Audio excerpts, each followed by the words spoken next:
Ray, kamusta yung arrangement mo sa Letran pala? Di ba? Medyo may coach ka na ata doon, no? Actually, part ako ng coaching staff sa Letran Knights. Nights. So, with Coach Allen Ricardo. Ako, tinanggap ko yung coaching staff, coaching job na yun kasi ako personally gusto kong makatulong eh. Gusto kong mag-give back doon sa sa school ko kasi sila yung nag-mold sa akin.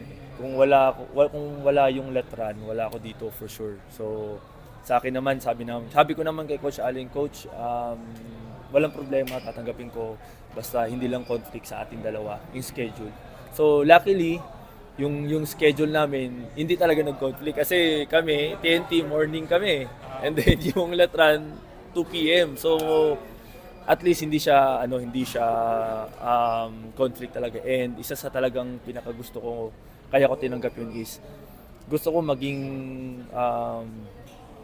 gusto ko ma-inspire yung mga bata na kahit active player pa ako, gusto ko makita habang active player pa ako, nakikita na nila ako na ganito pala yung ginagawa ni Coach Ray, ganito pala dapat ang gagawin kasi kung ano yung ginagawa ko kasi sa PBA as a professional player, yun din yung ina-apply ko sa kanila.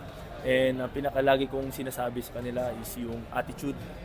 Good attitude lagi. Kung gusto nyo makatungtong sa PBA, kailangan meron kayong good attitude and tamang disiplina. And so far naman, yung mga bata naman, nakikipag-cooperate naman sa akin, lalo na kapag sinasabihan ko sila, tinuturuan ko sila, nakikipag-cooperate naman sila, natutuwa rin ako kasi yun nga, yung mga natutunan ko bilang isang PBA player, ina-apply ko sa kanila. And yun naman yung goal talaga natin eh. Kami mga PBA player, is yung makatulong dun sa mga aspirants natin, ng mga bata na gusto or nangangarap na makatungtong sa PBA. So for me, and napag-usapan namin ni Coach Allen, yun yung gusto niyang mangyari sa akin na, Ray, gusto ko maging motivation kanila na naging Letran Knight ka, nag-champion ka dyan, galing ka, kung ano man sila ngayon, pinagdaanan mo yan. So yun yung lagi kong sinasabi, nire-remind ko yung mga bata na si Coach Ray galing din dyan. So hindi porket nandyan na kayo, star player kayo sa college, sa totoo lang malayo pa kayo. Sinasabi ko sa kanila yun kasi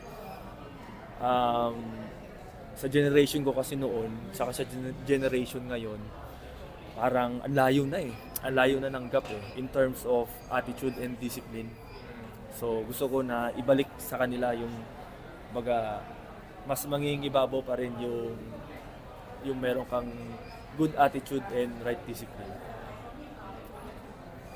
Okay. Thank you. Thank you. Good luck.